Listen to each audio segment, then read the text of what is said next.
గ్రామ స్థాయి నుంచి దేశ రాజకీయాలంతా కూడా ఆటో డ్రైవర్లే ఆటోలో చర్చిస్తారు. పోయిన 5 సంవత్సరాలు చూసాం. మీ మౌత్ పబ్లిసిటీ దెబ్బకి వైనాట్ 175 కాస్త వైనాట్ 11 అయినాయి. విశ్వవిఖ్యాత నట సార్వభౌమ స్వర్గశ్రీ నందమూరి తారక రామారావు గారు కూడా డ్రైవర్ గా నటించిన సినిమా డ్రైవర్ రాముడు.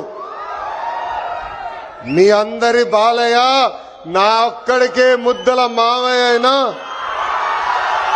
బాలయ్య బాబు గారు డ్రైవర్ గా నటించిన సినిమా లారీ డ్రైవర్. అంతేకాదు పవన్ అన్న కూడా నటించారు, డ్రైవర్ గా నటించారు. ఆ సినిమా పేరేంటి ఇంపడట్లా, అత్తారింటికి దారేది. ఆనాడు అన్న ఎన్టీఆర్ కాకి డ్రెస్ వేసుకుని రాష్ట్రం మొత్తం చైతన్య రథం పైన వెళ్తే ఢిల్లీ మొత్తం గడగడలాడించిన వ్యక్తి.